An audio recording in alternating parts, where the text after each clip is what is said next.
Hello and thank you for watching Eye on New Mexico today.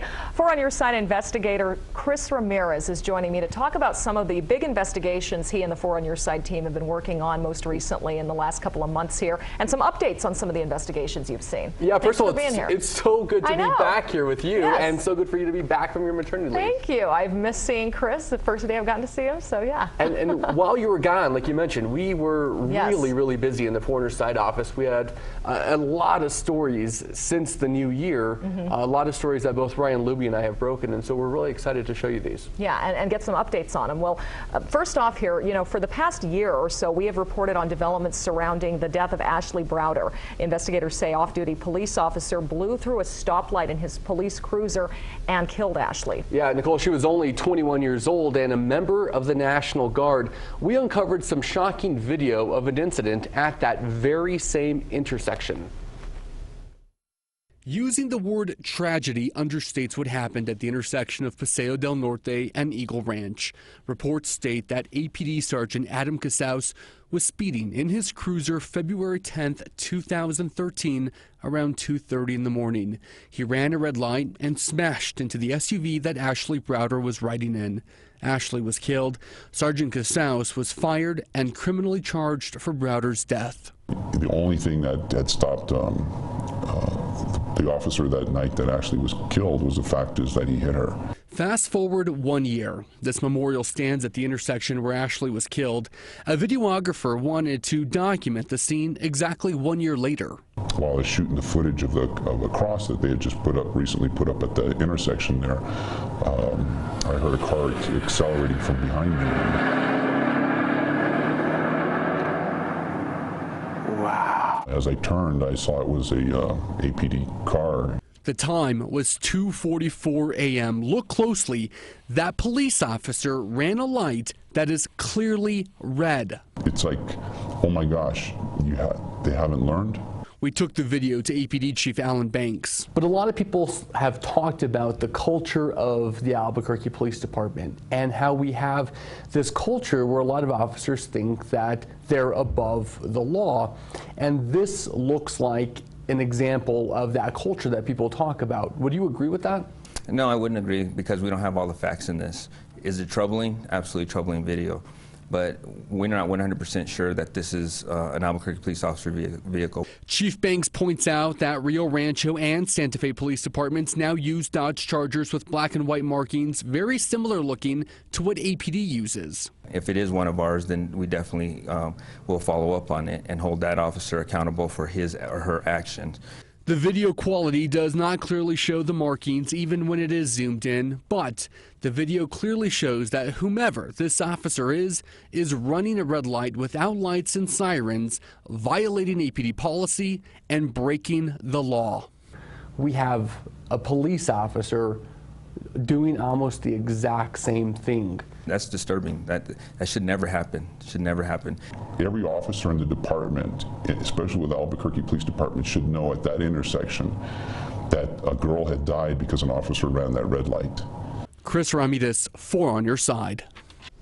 And there has been an update to this story. Yeah, we interviewed the former chief, Alan Banks. When the new chief came in, Gordon Eden, we made sure that we were holding APD to their promise that they would look into it. And so we gave them a few weeks. We asked them again, what have you found out? And the answer was they still don't have any definitive answer for us. They've taken that video to the crime lab, they've looked at traffic cameras, but they, at the end of the day, have told us that they just cannot figure out who that officer was. In the meantime, a good reminder for people to be careful at these intersections. Absolutely, especially at that time of night. Especially, 2, 3 in the morning when it's still dark outside. Absolutely. Yeah. All right. Thanks, Chris. Well, For On Your Side uncovered a battle within the agency that protects our border, but this didn't have anything to do with crossing the border. A woman says she lost her job as a Border Patrol agent because she had a baby and she wanted to pump and store her breast milk at work. Ryan Luby has her story. No, not everyone would know what this is at first glance. No, not everyone understands why breast pumps are so important. But Cindy Chavez says you should. Breast milk is specifically designed for a mom's baby. She's the coordinator of New Mexico's nonprofit breastfeeding task force. She says 85% of New Mexico women do breastfeed. In fact, we're one of the top 10 states. But Chavez says too many New Mexico employers do not give new mothers the time and space they need to nurse. Often they just don't recognize that there is a federal law and a state law that protects their right, the employee's right, to pump at work. It was very emotional. Sophia Cruz says her bosses on the border didn't get it either and didn't follow the agency's own lactation support program. All I wanted to do was nurse my daughter. And all I wanted to do was be a mom and an agent. The Border Patrol fired her for not taking a firearms test, but Cruz says the trouble truly started over her request for time and space for pumping breast milk. Chavez says it's a sad scenario she's heard before. I felt for the mom, right? Having to make that choice between nourishing her baby with the most important thing that she can give her baby and providing for her family. That's why she's commissioning the survey. She wants New Mexico employers to respond and answer honestly. Are they aware of the breastfeeding laws? Are they operating a breastfeeding-friendly workplace? And how much support do they give nursing mothers in time and money? We hope to learn where employees need support and how we can better fill that gap. Again, Chavez does not want to punish employers who are not in compliance. She wants to help them change. After all, she says it really doesn't cost a lot. And our goal is to create supportive environments for breastfeeding families. Ryan Luby, 4 on Your Side. This story got pretty quick results. Some groups came forward saying they wanted to look at policies at companies all throughout New Mexico and look and make sure that they were giving their female employees an opportunity to breastfeed and pump milk if needed. And Ryan's story actually went much more global than just New Mexico. I think this story really highlighted and forced employers and managers to really think about what kind of accommodations they were making for their nursing employees. And so this story had huge effects. Yeah, absolutely, and always good to keep tabs on all of our employers here in the state and elsewhere. Well, 2 stories that stood out during the most recent February ratings period looked at New Mexico's blacklist. Chris, what's the blacklist? Yeah, well, the blacklist is essentially, we have that great hit NBC show called The Blacklist, which is like an FBI profile case. So we went to our local FBI agents and said, hey, if we had a blacklist, who would you put on it? So they gave us a couple of names. Let's look at this first story, and you'll see the top on the blacklist. There's something innocent about how children view the circus. For a moment in time, a child can lose himself in the dazzle and wonder of the big top. Open case file, Neil Stammer. The FBI says Stammer knew that kids love a circus act and used it to prey on children. He's a world-renowned juggler and magician. FBI agent Russ Wilson is on the Stammer case. Agent Wilson says Stammer fits the profile of a pedophile.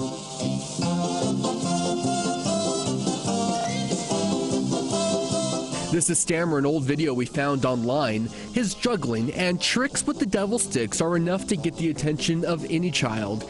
Agent Wilson says between 1997 and 1999, several children came forward claiming Stammer had raped them. The children visited Stammer in the magic shop where he worked that once stood near Central and Richmond and Nob Hill. Is a theory here that he used his juggling talents and he used this magician shop to essentially lure kids close to him. If you have a desire to prey on young people in that position where he's actually putting on classes and able to draw young people to him, that makes it all the easier. APD questioned Stammer, even arrested him, but then in 2000 he pulls the ultimate disappearing act. He tells his friends that, oh, those criminal charges against me were dismissed, I'm taking a long vacation and, have a good time. Which was a lie. Correct. So he tells his friends and associates that he's going on a long vacation and he disappears. So if you're one of those individuals who has elected to go through a judicial process because you think that will gain you the closure that you're looking for,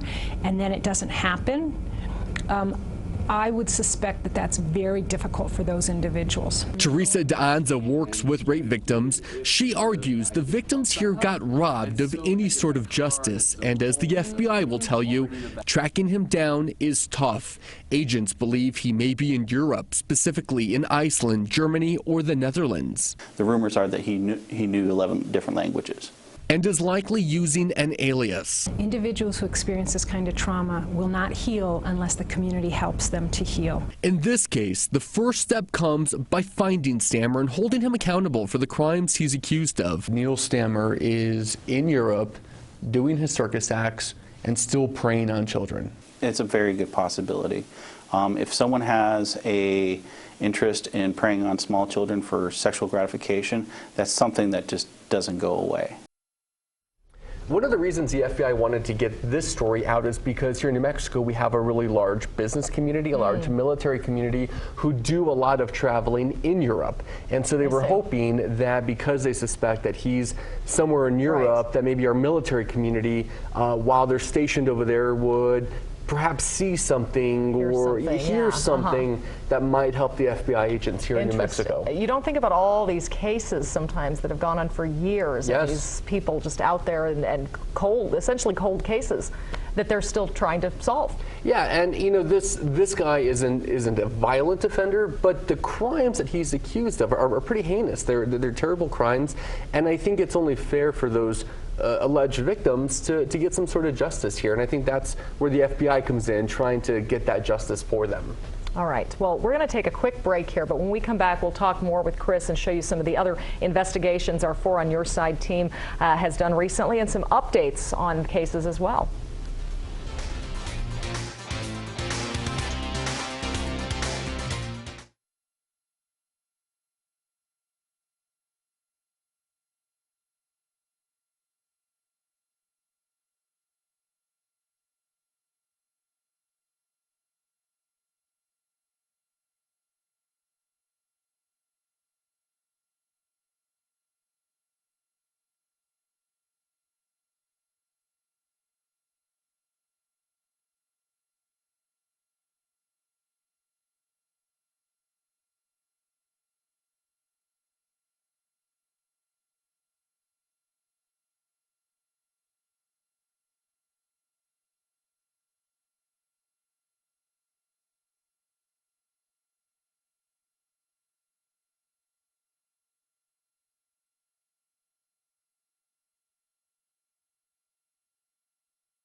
Welcome back to Eye on New Mexico. Once again, Chris Ramirez joining me today to talk a little bit about our 4 on Your Side investigations and some updates on these investigations. They're never just one story. It's always an ongoing. It always continues. You know, half of my job is just following up on the stories that we've already broken, and the same with Ryan. Absolutely. Well, in this The past segment we talked about the New Mexico blacklist, and another person who might be on that list, Ricardo Perez Trujillo. The feds say he's a dangerous drug dealer, possibly with cartel connections.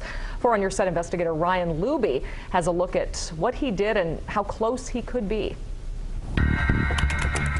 On every street there's a store, and here in Valencia County it's about a weed that popped up back in 1999. Our sheriff's department conducted some surveillance in the Los Chavez area. Sheriff Louis Burkhardt says citizen complaints about drugs on this street corner led to a Cadillac, then a traffic stop, then what investigators believed was a drug deal. And they were right. A few rocks of meth and marijuana. They found enough of both to put Ricardo Perez Trujillo and a few others in jail. Problem is, he eventually got deported to Mexico before authorities realized Perez Trujillo had the kind of big-time drug connections that would land him on our blacklist. What kind of put him on the map, so to speak? Ricardo Perez Trujillo is wanted for allegedly being a member of a major drug trafficking organization. FBI special agents also say he had previous charges in Phoenix. But since Perez Trujillo was sent back across the border, investigators lost track of him, and it's becoming increasingly more difficult to find him, perhaps in Juarez, perhaps in remote parts of Chihuahua. Investigators also tell us he has multiple aliases. That means he could be in the United States as well, passing right by the Border Patrol without anyone knowing it. Mr. Perez Trujillo could be crossing the border legally or illegally. The fact is, even though he seems like a low-level drug pusher, deputies and special agents say even today, 15 years later, he could help piece together a puzzle that would crumble drug organizations in America. That's why they want to find him. Domino effect, connecting the dots, basically. Often it is a domino effect. A benefit in catching bad guys to pluck the weeds out of our communities. Take out the roots, take it out by the roots, and you guarantee that the weeds won't come back up. Anytime we can work narcotics cases, we're successful in bringing down our property crimes rate, and the two are very closely related. In Valencia County, Ryan Luby for On Your Side. So again, this blacklist made with the goal of finding these people. Yeah, and I think this is an important story because we know that we have a drug problem in New Mexico, like so many southwestern states. And I think the agent makes a good point. When you start pulling from the root, you really do pull the entire problem out. And this guy, the FBI considers to be one of the root problems, or at least at the time was a root problem in New Mexico. Yeah. Well, we'll absolutely keep following up with you guys, and these offenders that end up on what could be a blacklist may appear in our stories here. So, well, turning to another investigation, the goal of anyone who goes to jail should be to come out somehow a better person. But here in New Mexico, there has been proof time and time again that some come out far worse than when they went in. We talked to a woman who was in and out of solitary confinement for 2 years to the point of madness. Cell block 135 Charlie is about 8 feet by 7 feet by design, and it's an observation cell at the Valencia County Detention Center. In fact, up until a few months ago, it didn't even have a bed. But for Jan Green, 135 Charlie was her world. I couldn't believe I was in jail in the first place. Had you ever been to jail before? Never. Finding Jan in and itself was a challenge. Shortly after the Valencia County Jail released her, she moved. Her New Mexico-based attorney Matt Coit and I traveled 1,500 miles to find her. She lives in Minnesota, just outside of Minneapolis now with her daughter. Describe your cell to me. No, it was very small. It did have a window that looked into the walkway. It had a metal toilet and a metal sink, and the water, I couldn't get the water to work properly. I was unable to wash my hands and stuff. That's the least of it. A lawsuit against the jail claims jail staff refused to give her toilet paper or sanitary napkins. In fact, family members say the woman they picked up from jail was soiled with dried menstrual blood over several months. Jan says the worst part of her isolation came from this shower head. It doesn't work, but while she was in 135 Charlie, it leaked. Right next to my mat on the floor, and it would splatter, with each drop. 2 years. Water dripped. It happened for so long, The concrete below is now eroded. A judge sent Jan to jail after a heated fight with her husband. She hit him in the head with a frying pan. When she went in, jail staff knew she had some mental health issues. Jan believes the staff didn't know how to handle her illness, so they threw her in 135 Charlie to avoid having to deal with it. When you're put in a cell like that, you get worse. Now, Jan's solitary confinement has also affected her family. Her daughter, who lives here in Minnesota, says that the mom who she knows now is different than the mom who she knew before. My mom used to be very outgoing, very confident and outspoken. Now she's more withdrawn, very shy, timid. Do you feel like that jail broke her and now she's having to rebuild herself back up? Yeah, I really do feel that it completely shattered her as a person, just brought her down. Joe Chavez is the warden of the Valencia County Jail. Warden Chavez claims Jan was kept in solitary because she bothered the other female inmates, denies Jan was ever deprived of her sanitation needs, but admits Jan was a problem for him. And that was the thing with her, you know, you just never know what you're going to get with Jan. And he admits Jan did have special needs. So we knew she had mental health issues, you know, and that her behavior was erratic, you know, to say the least. The warden tells me his jail has one nurse practitioner who comes in 4 hours a week to work with mentally ill inmates. Our mental health is really adequate.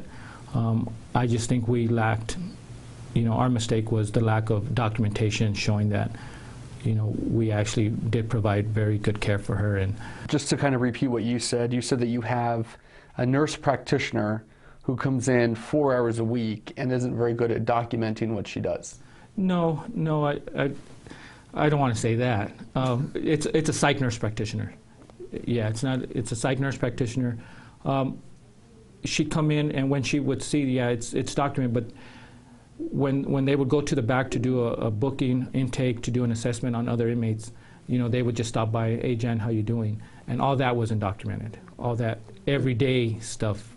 But that's not really care. No, it's not. That's just being human. I mean, right. if I saw you, I would say, hey warden, how are you doing? But that doesn't mean I'm providing medical care for you. And I don't have any medical training, but 4 hours a week for your entire population hardly seems adequate at all. It just depends on the, I guess that's a, and you're right, I'd have to agree with you that for mental health population, it is not adequate. I believe we do need more mental health treatment in these facilities. By government statistics, Jan Green is one of 85,000 people in solitary confinement at any given time.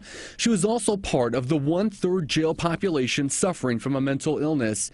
And Warden Chavez admits he neither has the resources nor the funding to deal with it. We're just not equipped for dealing with mental health, the mental health population. I guess it's a cost, an economic decision not to provide mental health care, but it's a very short-minded or narrow-minded or short-sighted economic decision because you pay for it on the other end. Jan's attorney, Matt Coit, sued Valencia County for the way they treated her. The county settled for $1.6 million. Get this, the total budget for mental health care at the jail, a mere $250,000. It's a silly cost saving if you're going to do that. The settlement also demands that Valencia County can no longer leave anybody in 135 Charlie longer than 48 hours, and that anybody with a mental health diagnosis sees a professional at least once a week. Some of the changes that we were able to establish are going to be very helpful. Some people might say, you know, these are inmates, they're prisoners. Why should we care about them? To those people, what would you say? They're human beings just like you and I. Jan Green, my mom, she's someone's mom. She's somebody's grandmother. She's somebody's sister.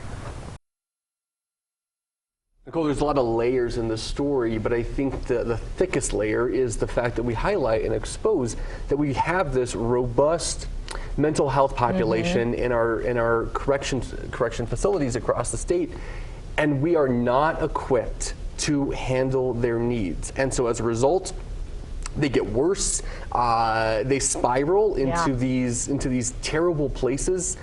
It's dangerous, and I think I don't know what the answer is, but somebody has to get a grasp on making sure that when we put somebody in a detention facility or in a state prison, that they're getting the help that they need, because at the end of the day, they're most likely going to be released into the community, and this is our community that we all live in. Everyone has a vested interest, and you know, Matt Coyne made a great point, the attorney there, that they spent more money paying out these settlements than they would have providing services. So yeah, and his point is that this is not a good cost savings. It is not just because you're going to save on your budget in the mental health area. At the end of the day, the taxpayers are going to end up paying for that tenfold, as we saw with this case. So much more costly, yes. Well, thank you, Chris, for that investigation. Now, finally today, you probably remember the name Redflex. That's the company that used to operate the red light cameras in Albuquerque before the city got rid of them. Well, the company's lawyers kept going after an Albuquerque woman, demanding that she pay up on the tickets that belonged to her dead son. Fed up with that, she turned to 4 on Your Side's Ryan Luby, who stepped in and got results. Typically, drivers know when it's time to pay their dues if they get in trouble. At Marcella Baca's house. See, these two are $94 each. She couldn't figure out why a law firm representing Redflex was after her. 5 notices in all, the grand total more than $500. Do I pay the $500? Is this a scam? Yes, the notices list her name, but little else. No explanation, just here's how much you owe. Marcella's husband, David Crosby, contacted the firm and learned the tickets date back to 2008 and 2009. And he learned they're tied to a truck that's legitimately registered in Marcella's name. On Redflex's website, we found proof that the truck ran one red light, then another, and then another. Yet there's no picture proof of who was behind the wheel. But Marcella knows. Well, I co-signed for the vehicle because my son at one point had been diagnosed with cancer. She knows it wasn't her. He died of the cancer. He died here at home. 30-year-old Charles Baca, a beloved son and father, lost the battle nearly 2 years ago. He was the only one who drove that truck, and he used it to get to and from treatment most days. Unbeknownst to his family, he never paid those red light tickets because he couldn't afford them. So to see these notices show up all these years later, the family feels as though Redflex reopened an emotional wound. This is wrong. I mean, this is wrong. Well, David and Marcella said they told the Redflex lawyers that Charles was the driver and that he's no longer alive. But they say they just kept calling. So that's why 4 on Your Side stepped in to find out why a company would go after a family for money after they've already lost a lot.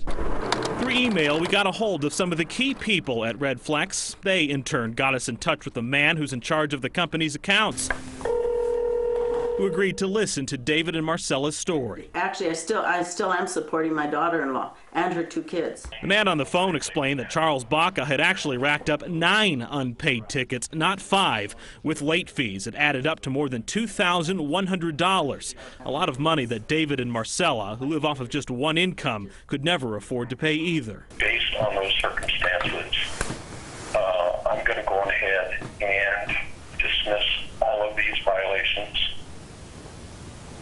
including the late fees. So just as it seems most big companies anymore don't have a heart, we learned that Redflex, at least in this case, realized that the collection of unpaid dues sometimes isn't worth it. Did you all expect this company to forgive these? No. That debt need not follow a man to the grave, leaving his family holding the bag. Ryan Luby, 4 on Your Side. I think it's a great story that shows how just random citizen can come to 4 on Your Side. And we'll get you solutions. Exactly. And you look into their stories. These are people's stories that you guys are looking into. Yeah, it's just everyday people who ask us to look into something, and we do all the time. Absolutely. Well, I want to thank Chris Ramirez for being here this morning, and Ryan Luby, of course, for those investigative pieces as well. Keep it right here for Eyewitness News 4, and we'll see you back here next Sunday for another Eye on New Mexico.